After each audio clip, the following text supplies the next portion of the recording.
तो guys AEW में केसली के साइनिंग रूमर्स के बाद अब कैरियन क्रॉस ने हिंट किया AEW में उनका डेब्यू।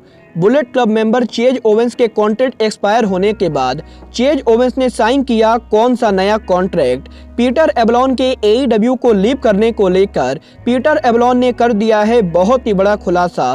और गाइज AEW के फॉरबिडन डोर अनाउंसमेंट के बाद AEW में टीज हुआ समोआ जो का डेब्यू। नमस्कार दोस्तों, मेरा नाम है रॉकी और आप देख रहे हैं एलीट FN मीडिया। और गाइज इस वीडियो के अंदर हम AEW के बहुत से मेजर अपडेट पर बात करेंगे। तो गाइज अगर आपने अब तक इस वीडियो को लाइक नहीं किया है तो गाइज वीडियो को लाइक कर देना। और गाइज अगर आप AEW से रिलेटेड और भी ज्यादा न्यूज और अपडेट जानना चाहते हैं तो गाइज आप सभी हमारे official website elite media official को फॉलो कर सकते हैं। बट गाइज चलिए अब बिना किसी देरी के शुरू करते हैं इस वीडियो को। और गाइज सबसे पहले बात करते हैं WWE NXT के फॉर्मर चैंपियन कैरियन क्रॉस की। गाइस बात करें यहाँ पर कैरियन क्रॉस की तो गाइस जैसा कि मैंने आपको ऑलरेडी बताया है कि कैरियन क्रॉस के WWE का नॉन कम्पीट क्लॉज एक्सपायर हो चुका है। और गाइस कैरियन क्रॉस पूरी तरह से फ्री एजेंट बन चुके गए। और गाइस यही कैरियन क्रॉस के फ्री एजेंट बनने के बाद कैरियन क्रॉस ने फाइनली AEW रेसलिंग को ज्वाइन करने को लेकर बात की गई, जहां पर कैरियन क्रॉस के लेटेस्ट इंटरव्यू के अंदर कैरियन क्रॉस ने AEW को लेकर बात करते हुए बताया है कि कैरियन क्रॉस के WWE को ज्वाइन करने से पहले जब कैरियन क्रॉस WWE को ज्वाइन करने वाले थे तो गाइज उस समय AEW ने भी कैरियन क्रॉस को ऑफर दिया था। बट गाइज कैरियन क्रॉस ने उस समय AEW के ऑफर को ठुकरा के WWE के साथ साइन किया था।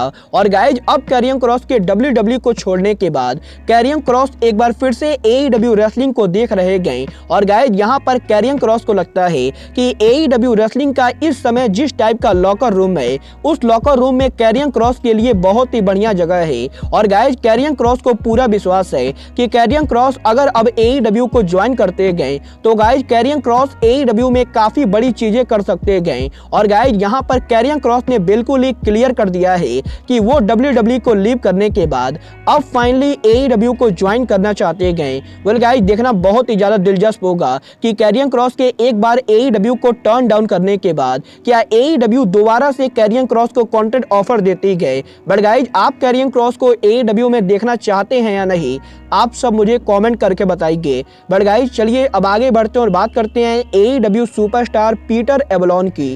गाइस बात करें यहाँ पर पीटर एबलॉन की तो गाइस जैसा कि आप सबको मालूम होगा पीटर एबलॉन AEW के सम ऑफ द ओरिजिनल रेसलर में से एक हैं जिनको AEW ने 2019 में साइन किया था। और गाइस यहाँ पर पिछले 3 सालों से पीटर एबलॉन लगातार AEW पर काम कर रहे गए। बट गाइस पीटर एबलॉन को अब तक AEW के अंदर कोई भी मेजर पुश नहीं दिया गया है।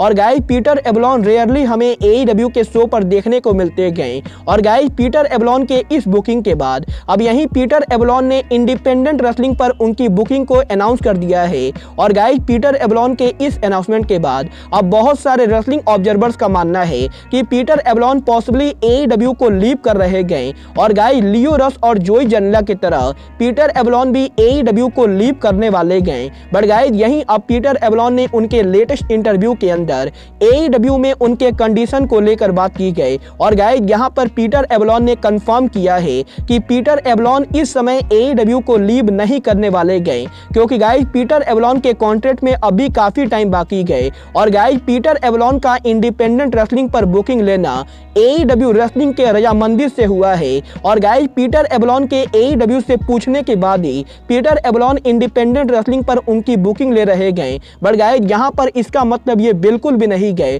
कि पीटर एबलॉन AEW को लीव करने वाले गए। गाइस आपको क्या लगता है AEW को पीटर एबलॉन को अपनी कंपनी से बाहर करना चाहिए या नहीं, आप सब मुझे कमेंट करके बताइए। बट गाइस चलिए अब आगे बढ़ते हैं और बात करते हैं AEW के फॉरबिडन डोर अनाउंसमेंट की। गाइस जैसा कि मैंने आपको कल रात के वीडियो में बताया था कि AEW रेसलिंग इस हफ्ते डायनामाइट शो के ऊपर फॉरबिडन डोर को लेकर बहुत ही बड़ी अनाउंसमेंट करने वाली गए। और गाइस यहाँ पर टोनी खान ने कंफर्म किया किया था कि AEW के इस हफ्ते डायनामाइट शो के ऊपर टोनी खान फॉरबिडन डोर को लेकर बड़ी अनाउंसमेंट करेंगे, जहां पर टोनी खान के इस अनाउंसमेंट के अंदर फॉरबिडन डोर का कोई बहुत ही बड़ा रेसलर डेब्यू करेगा। और गाइज यहां पर टोनी खान के फॉरबिडन डोर के इस अनाउंसमेंट के बाद बहुत सारे लोगों को ऐसा लगा था कि AEW के फॉरबिडन डोर के ऊपर जो डेब्यू होगा वो डेब्यू NJPW इंपैक्ट रेसलिंग या फिर लूचा लिब्रे AAA के किसी रेसलर का डेब्यू होगा। बट गाइज यहीं टोनी खान ने सोशल मीडिया के ऊपर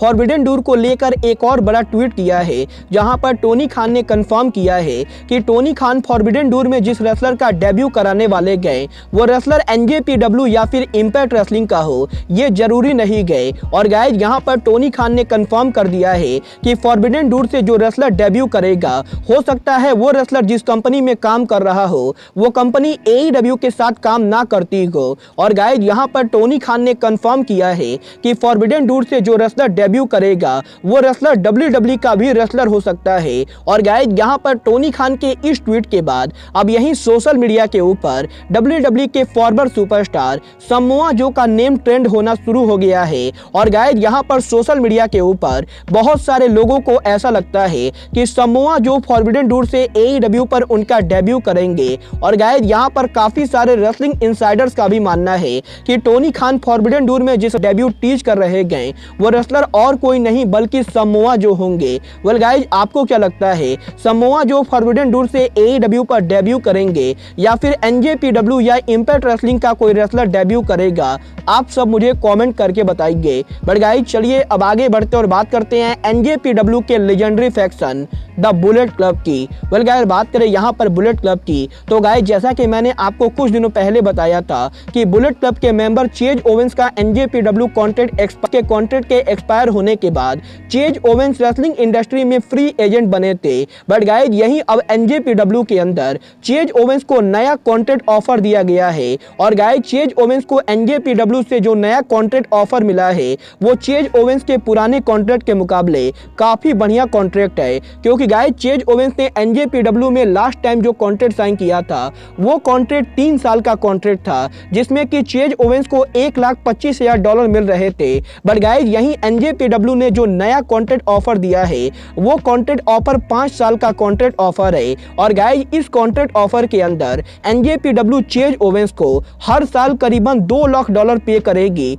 और गाइज यहाँ पर NJPW के ऐसे बड़े कॉन्ट्रैक्ट ऑफर के बाद चेज ओवेंस ने NJPW के ऑफर को एक्सेप्ट कर लिया है। और गाइज चेज ओवेंस NJPW के साथ री साइन कर चुके गए। और गाइज यहाँ पर चेज ओवेंस के NJPW से री साइन करने के बाद अब यही रेसलिंग ऑब्जर्वर ने चेज ओवेंस के कॉन्ट्रैक्ट को लेकर बहुत ही मेजर अपडेट दी गए, जहां पर रेसलिंग ऑब्जर्वर ने बताया है कि NJPW ने चेज ओवेंस को जिस नए कॉन्ट्रैक्ट में साइन किया है वो कॉन्ट्रैक्ट एक बहुत ही बढ़िया कॉन्ट्रैक्ट है, क्योंकि गाइज उस कॉन्ट्रैक्ट के अंदर हर साल जब चेज ओवेंस के कॉन्ट्रैक्ट का 1 साल पूरा होगा तो गाइज चेज ओवेंस NJPW के साथ दोबारा से नेगोशिएट करेंगे। और गाइज हर साल के एंडिंग के ऊपर चेज ओवेंस के कॉन्ट्रैक्ट में पैसों को बढ़ाया जाएगा। और गाइज हर 1 साल के पूरा होने के बाद चेज ओवेंस की सैलरी पर ईयर बढ़ती जाएगी, जो कि चेज ओवेंस के लिए बहुत ही बढ़िया बात है। वेल गाइज मैं तो इस न्यूज को सुनकर बहुत ही ज्यादा खुश हूँ, क्योंकि गाइज मैं तो बिल्कुल भी नहीं चाहता था कि चेज ओवेंस AEW या फिर WWE जैसी कंपनी को ज्वाइन करे। बट गाइज आपको क्या लगता है, NJPW का चेज ओवेंस को $2 लाख में साइन करना NJPW का बढ़िया डिसीजन है या नहीं? आप सब मुझे कमेंट करके बताइए। बट गाइज अब आज के इस वीडियो में बस इतना ही। मैं मिलता हूं आपसे अपने अगले वीडियो में। बट गाइज तब तक के लिए just like Kenny Omega says goodbye, good night and bang.